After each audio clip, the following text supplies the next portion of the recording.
My cousin laughed when I got pregnant at 22, saying my life was over. 10 years later, she showed up at my mansion, begging for a piece of bread. Elena stood in the center of the sun-drenched courtyard, her hands trembling as she stared at the small, white stick. The two blue lines felt like a physical weight, both a blessing and a terrifying unknown. She was 22, a simple weaver by trade, and now she was to be a mother.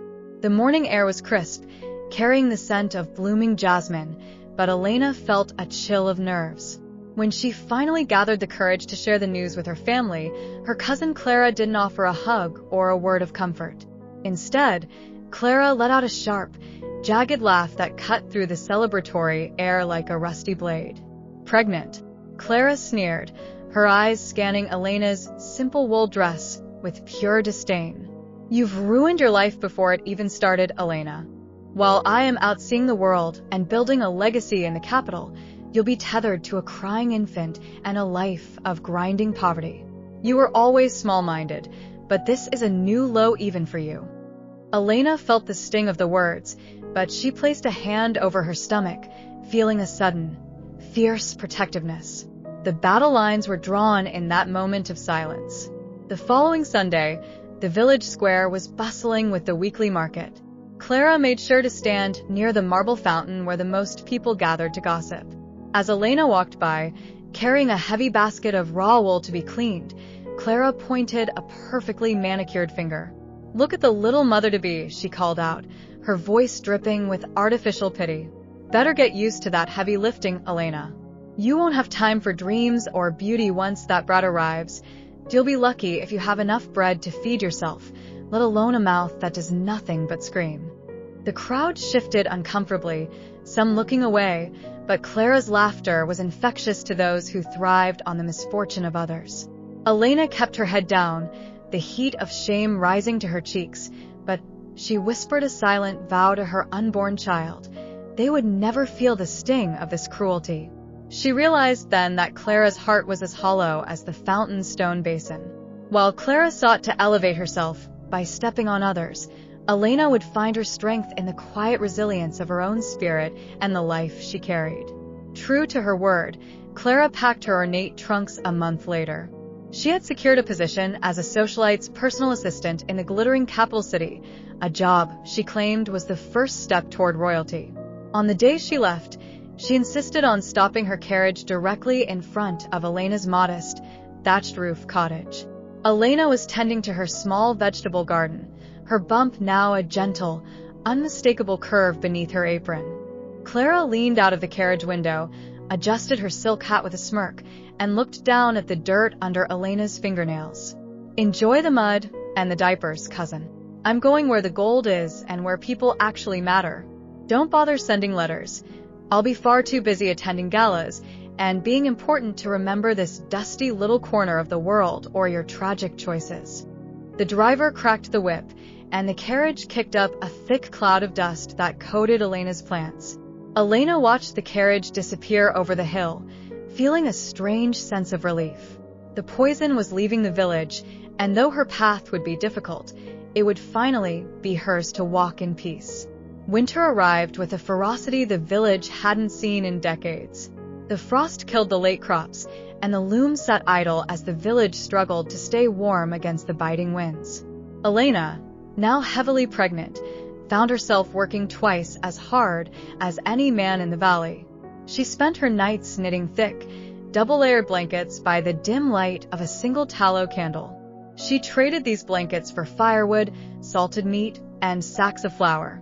Her back ached constantly, and her feet were so swollen she could barely fit into her boots, but every rhythmic kick from within gave her a renewed sense of purpose. She often thought of Clara's high-pitched laugh during the coldest, loneliest nights. It didn't hurt her anymore.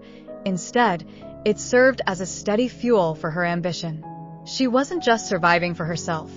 She was building a fortress of love and stability for the life growing inside her. She learned that hunger was a powerful teacher, and she promised her child that they would never know the coldness of a mother who gave up. Her hands grew calloused, but her heart remained soft, waiting for the spring. On a night when the moon was nothing more than a silver sliver in a charcoal sky, Elena's son was born. She named him Leo, meaning lion, for the strength he had already given her through the darkest winter months. The birth was long and grueling, lasting nearly 20 hours, but when the midwife finally placed the crying, red-faced babe in her arms, the world transformed instantly. The poverty Clara had predicted didn't feel like a cage or a death sentence. It felt like a blank canvas waiting for a master's touch. Elena looked at her son's tiny, perfect fingers and realized that true wealth wasn't found in the capital's gold or silk, but in the soft breath of this new life against her skin. She began to weave again just days later, sitting by the cradle. This time, her patterns were different. They were infused with a new, vibrant energy and intricate designs she had seen in her dreams. She realized that her mistake was actually her greatest masterpiece. While Clara was likely serving tea to strangers, Elena was building a legacy that would breathe, laugh, and carry her name into a future Clara could never imagine. As Leo grew from a quiet infant into a curious toddler, Elena's weaving skills underwent a remarkable transformation. She began experimenting with natural dyes she foraged from the forest, deep indigos from berries and rich golds from bark. One afternoon, a traveling merchant stopped at her cottage to ask for a cup of water. His eyes fell upon a tapestry draped over her loom, a depiction of a lion sleeping under a willow tree. He was stunned by the depth of the color and the emotion captured in the threads. "I have traveled from the coast to the mountains," the merchant said, "and I have never seen work with such soul. Name your price." Elena, surprised but steady, asked for enough to buy a new loom and a year's supply of high-quality wool. The merchant paid without hesitation and promised to return for more. That night, as she tucked Leo into bed, Elena realized that the very hands Clara had mocked for being covered in dirt were now her ticket to a life of independence. She wasn't just a mother. She was an artist whose work was beginning to speak for itself across the kingdom's borders. While Elena's life began to bloom, the village received occasional snippets of news from the capital. Clara's mother, a woman as prideful as her daughter, would brag at the well about Clara's lavish life. "She dines with dukes," the aunt would say, casting a pointed look toward Elena's cottage. "She wears jewels that would cost more than this entire village." However, Elena noticed something the others didn't. The letters Clara sent were few and far between, and they never contained any money, only demands for news about who was jealous of her. Elena felt a flicker of pity. She knew the difference between being a guest at a table and being the person who clears the plates. Elena continued her work, her business growing so much that she hired 2 local women to help her spin the wool. She taught them her secrets of dyeing, creating a small collective that brought prosperity back to their struggling neighborhood. She never spoke ill of Clara, but she never forgot the laugh. She simply kept weaving, each throw of the shuttle a silent rebuttal to the woman who thought motherhood was the end of a woman's value. By Leo's 5th birthday, Elena was no longer just a village weaver. She was a business owner. She had saved enough to replace her thatched roof with sturdy tiles and had even bought a small piece of land next to her cottage to grow her own dye plants. Leo was a bright, energetic boy who helped her sort the wool by color. One evening, Elena sat by the fire, reflecting on the past 5 years. She realized that the burden Clara spoke of was actually her anchor. Without the need to provide for Leo, she might have remained a simple weaver for the rest of her life, content with just enough. His existence forced her to be more, to dream bigger, and to negotiate harder. Across the kingdom, Clara was discovering the opposite truth. In the capital, the legacy she spoke of was an illusion. She was a glorified servant to a woman who didn't know her last name. Her silk dresses were hand-me-downs, and her jewels were glass. The weight Elena carried was made of love and responsibility, while the weight Clara carried was made of lies and the constant fear of being found out. A severe drought hit the region during the 6th year, causing the local river to shrink to a muddy trickle. Many families began to panic as their gardens withered and their livestock grew thin. Because Elena had been wise with her earnings, she was able to hire a team of well diggers to find a deep spring on her property. When they struck water, she didn't keep it for herself. She opened her gates to the entire village, allowing everyone to take what they needed for their families and animals. Even Clara's mother, who had spent years echoing her daughter's insults, came with her buckets, her head bowed in shame. Elena greeted her with a smile and a full ladle of water. "We are neighbors first," Elena said simply. The village began to see Elena not as the girl who got pregnant too young, but as the pillar that held them together during the crisis. Her son, Leo, stood by her side, handing out small cups of water to the children. The poetic justice was beginning to manifest, not through revenge, but through the undeniable contrast between Elena's character and the vanity of those who had once mocked her. In the capital, the reality of Clara's life was finally beginning to fracture.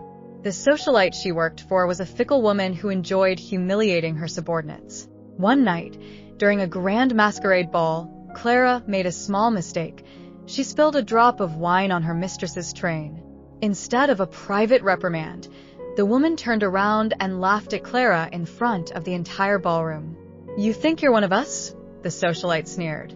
"You're just a girl from a dirt-poor village who spends her nights crying over old letters. Look at yourself. You have nothing."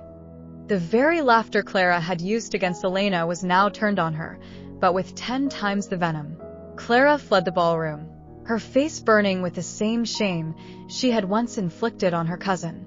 She realized she had spent years building a house of cards on a foundation of arrogance. She had no friends, no savings, and no home. She looked in the mirror and saw a woman who had traded her youth for the chance to feel superior, only to end up as the punchline of a joke she didn't find funny. Elena's brand, the mother's blessing, became a symbol of quality throughout the province. Her tapestries now hung in the halls of governors and rich merchants. She had stayed true to her grade 6 reading level philosophy, simple, vivid stories woven into the fabric. One of her most famous pieces showed a young woman holding a child while standing on a mountain of wool, looking out at a sunrise. People felt the emotion in her work because it was born from real pain and real triumph.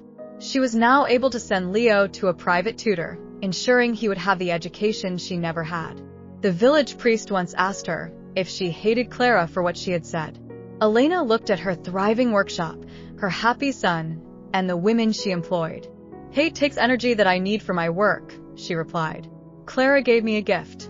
She showed me exactly who I didn't want to be. For that, I should probably thank her." The priest nodded, realizing that Elena's success wasn't just financial, it was spiritual. She had achieved the ultimate victory. She had forgotten the insult while remembering the lesson. Back in the village, Clara's mother stopped bragging. The letters from the capital had stopped entirely. Rumors began to circulate that Clara had been dismissed from her position and was seen working in a common laundry house, scrubbing the stains out of other people's clothes. The pride that once defined their family was replaced by a heavy, awkward silence. Elena heard the rumors, but didn't participate in the gossip. She knew how quickly fortunes could turn, and she knew that Clara's fall would be harder because of how high she had pretended to be. Elena focused on her upcoming exhibition in the neighboring city, the largest event of her career. She was preparing a special series of 25 tapestries that told the story of a seed growing through the cracks in a stone wall. It was her own autobiography in thread. As she worked, she felt a strange premonition that her past was about to catch up with her, but she no longer feared it. She was no longer the girl at the fountain. She was the weaver of her own destiny, and her hands were steady as she pulled the final indigo threads through the warp. 10 years to the day after she had left in a gilded carriage, a figure appeared on the dusty road leading into the village. This person didn't arrive with the sound of horses or the crack of a whip. They arrived on foot, limping slightly, carrying a single, stained burlap sack. The woman's clothes were gray and tattered, her hair was thin and matted, and her face was lined with the deep shadows of chronic exhaustion. It was Clara. She stopped at the village fountain, the same place where she had once mocked Elena, and sat on the edge to rest her aching feet. No one recognized her at first. She looked like just another beggar passing through. She stared at the fountain, her eyes welling with tears as she remembered the laughter she had spilled there. The village had changed. It looked more prosperous than she remembered. There were new shops, the roads were paved with stone, and a large, beautiful building stood where Elena's old cottage used to be. Clara felt a pang of hunger that went deeper than her stomach. She felt the hunger of a soul that had realized it had spent a decade chasing a shadow. Clara stood before the gates of the large stone house. It was a beautiful structure, with climbing roses and wide windows that let in the afternoon light. She saw a young boy, about 10 years old, playing with a wooden sword in the yard. He had Elena's eyes, bright, sharp, and full of life. Clara felt a wave of nausea. This was the ruined life she had predicted. This was the burden she had laughed at. The boy noticed her and stopped playing. He didn't look at her with disgust, but with a quiet, observant curiosity. The bread was warm and fresh, the taste of a home she had spent 10 years trying to escape. She realized that the dirt she once mocked was the very thing that had nurtured this abundance. Clara walked toward the workshop, the sound of multiple looms creating a rhythmic clack-clack that filled the air. She stepped inside and saw a dozen women working, their hands moving with practiced grace. In the center of the room stood Elena. She was dressed in a simple but elegant gown of deep forest green, her hair tied back with a silk ribbon. She was examining a piece of cloth, her face glowing with the quiet confidence of someone who knows their worth. When Elena looked up and saw the haggard woman in the doorway, the room went silent. The other weavers stopped their work, sensing the tension. Elena didn't scream, and she didn't call for the guards. She walked slowly toward the door, her eyes searching Clara's face. For a long moment, neither spoke. The only sound was the wind whistling through the open windows. Finally, Clara dropped her burlap sack and fell to her knees. The pride was gone. The laughter was gone. All that was left was a woman who had finally run out of places to hide from her own reflections. "Elena," Clara whispered, her voice barely audible over the settling dust. "I have nowhere else to go." Elena looked down at her cousin. She remembered the fountain. She remembered the carriage. She remembered the cold winter nights when she had to choose between firewood and food. She could have easily ordered Clara off her land. She could have gathered the village and laughed at Clara the way Clara had laughed at her. It would have been a perfect, symmetrical justice. But as she looked at Clara's broken form, Elena realized that such a revenge would make her no better than the girl who had left 10 years ago. Elena reached out her hand, her fingers strong and warm. "Stand up, Clara," she said softly. "The road is no place for a daughter of this village." She helped Clara to her feet, noticing how light and frail she felt. Elena led her out of the workshop and toward the main house. The weavers watched in stunned silence. They expected a scene of high drama, but what they witnessed was something much more powerful, the quiet, steady dignity of a woman who had moved far beyond the need for petty vengeance. Inside the kitchen, Elena set a bowl of thick vegetable stew and a mug of cider before Clara. Clara ate with a desperation that was painful to watch, her eyes darting around the room at the signs of Elena's success. "I was so wrong," Clara sobbed between mouthfuls. "I thought money and status were the only things that mattered. I thought you were a fool for choosing this life. But I'm the one who ended up with nothing. I have no husband, no children, no friends, and not a single coin to my name. I spent 10 years serving people who didn't even care if I lived or died." She looked at Elena, her eyes red and pleading. "Every time things got bad, I thought of your face at the fountain. I wanted to come home, but I was too ashamed. I waited until I was literally starving before I could face you." Elena sat across from her, her hands folded on the table. She didn't offer empty platitudes. She let Clara speak, letting the poison of 10 years of regret finally drain out of her cousin's heart and into the quiet air of the kitchen. "You didn't just laugh at me, Clara," Elena said, her voice steady but firm. "You laughed at the idea that a person's value could come from their heart rather than their clothes. You thought my pregnancy was a mistake because it didn't fit into your plan for success. But Leo wasn't a mistake. He was my motivation. Every insult you threw at me became a brick in the house I built. I didn't succeed despite him. I succeeded because of him." Clara bowed her head, the weight of Elena's words hitting harder than any physical blow. She realized that Elena had achieved everything Clara had ever wanted, but she had done it through love and hard work rather than manipulation and vanity. "I see that now," Clara whispered. "I see that the ruin I predicted for you was actually the foundation of your kingdom." Elena nodded slowly. "Wealth isn't what you have, Clara. It's what you give. It's the people who would miss you if you were gone. In the capital, you were invisible. Here, you were remembered, even if it wasn't always for the right reasons." Elena stood up and walked to the window, watching Leo play in the garden. "I will not give you money, Clara," she said, turning back to her cousin. "And I will not let you live in this house as a guest who does nothing. That would be a disservice to both of us. If you want to stay, you will work. You will start at the bottom, cleaning the wool and sweeping the workshop, just like the other women. You will earn your bread, and you will learn the trade you once thought was beneath you. If you can do that with humility, you will always have a place here. But if I hear one word of the old Clara, the one who thinks she is better than others, the gates will be locked forever." Clara looked at her hands, which were cracked and sore. She looked at the warm fire and the safe walls. "I accept," she said, her voice stronger than it had been all day. "I don't want to be that person anymore. I just want to belong somewhere." The first month was the hardest for Clara. The village women, many of whom remembered her old attitude, were not kind. They gave her the dirtiest jobs and whispered behind her back. Clara found herself scrubbing the floors of the workshop while Elena sat at the master loom, designing patterns that would be sold for thousands. It was a complete reversal of their childhood roles. There were moments when the old Clara wanted to scream, to demand respect, to point out that she had lived in the capital. But then she would see Elena helping a new apprentice or playing with Leo, and she would bite her tongue. She began to see the beauty in the wool, the way the fibers came together to create something strong and beautiful. She realized that Elena wasn't trying to punish her, she was trying to save her. She was teaching her that there is dignity in labor and that respect is something you earn, not something you are entitled to because of your last name or your silk ribbons. By the end of the year, Clara had changed. Her hands were calloused, her back was strong, and the hollow look in her eyes had been replaced by a quiet, focused energy.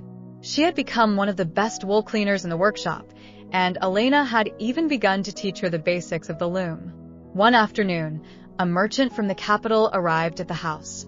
He was looking for Elena, but he recognized Clara from her time as an assistant.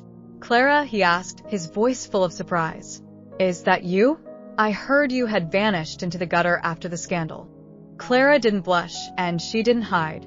She looked him straight in the eye. "I didn't vanish," she said calmly. "I came home to learn how to be a real person. I'm a weaver now." The merchant was stunned. He looked at the beautiful stone house and then back at Clara. "Well," he said, "it seems you found a much better mistress than the last one." Clara smiled, a genuine, warm smile. "I didn't find a mistress," she said. "I found a cousin. And I found myself." Elena called Clara into her private studio one morning. On the wall was a massive tapestry, the final piece of Elena's latest collection. It depicted two women standing in a field. One was holding a child, and the other was holding a bundle of raw wool. They were looking at each other, not with anger, but with understanding. "It's beautiful," Clara whispered. "What is it called?" Elena looked at her. "It's called The Sower and the Reaper. It represents our journey, Clara. You sowed seeds of bitterness, and you reaped a harvest of regret. I sowed seeds of love and hard work, and I reaped a harvest of abundance. But the field is large enough for both of us to start again." Elena handed Clara a shuttle made of polished cherry wood. "You've worked hard, and you've shown me that your heart has changed. It's time you stopped cleaning and started creating. You will be my lead apprentice." Clara took the shuttle, her eyes filling with tears. It was the ultimate act of grace. The very person she had tried to destroy was the one giving her a new life. As Clara's skill grew, so did the village's acceptance of her. They saw her working late into the night, saw her helping the elderly with their heavy loads, and saw her playing gently with Leo. The shadow of the fountain laughter finally began to fade. One Sunday, Clara stood by that same fountain. A young girl was crying because she had dropped her doll into the water. Clara reached in, retrieved the doll, and dried it with her own apron. "Don't cry," Clara said softly. "Water can wash away dirt, but it can't wash away who you are inside. Be brave." Elena, watching from a distance, felt a deep sense of peace. The karmic cycle was complete. The betrayal had been met with sacrifice, the cruelty with kindness, and the result was a poetic justice that didn't leave a trail of blood, but a trail of hope. The village was no longer divided by the stories of the good cousin and the bad cousin. They were simply a community that knew how to heal its own wounds. On Leo's 10th birthday, Elena held a great feast for the entire village. There was music, dancing, and more food than anyone could eat. Clara sat next to Elena at the head of the table. Leo stood up to make a small speech, thanking his mother for everything she had done. He then turned to Clara. "And thank you, Aunt Clara, for teaching me that it's never too late to change your story." The guests cheered, and Clara felt a warmth she hadn't known since she was a child. Later that night, as the fires burned low, Clara and Elena sat on the porch. "Do you still hate me for that day at the fountain?" Clara asked. Elena shook her head. "I never hated you, Clara. I was hurt, yes. But if you hadn't laughed, I might have believed the voice in my head that said I couldn't do it. Your mockery gave me the spark I needed to prove everyone wrong. In a strange way, your cruelty was the wind beneath my wings." The story of Elena and Clara became a legend in the valley, passed down from mother to daughter. It wasn't just a story about a girl who got pregnant and succeeded. It was a story about the power of perspective. It taught that no one can ruin your life except you, and no one can save it except you. Elena continued to weave her masterpieces, her name becoming synonymous with quality and heart. Clara remained her loyal partner, eventually becoming a master weaver in her own right, known for her intricate borders that framed Elena's central designs. Leo grew into a fine man, carrying the lessons of both women into his own life. As the sun set over the stone house, the rhythmic sound of the looms continued, a steady heartbeat of a life well lived. The harvest of regret had been replaced by a harvest of peace, proving that while words can wound, a life lived with purpose is the only answer that truly matters. Elena looked at her son, then at her cousin, and finally at her hands. They were the hands of a mother, a weaver, and a winner. Elena gave Clara a job instead of turning her away. Was she being a saint, or was she just being weak? What would you have done if someone who mocked your child showed up at your door begging? Please subscribe to my channel.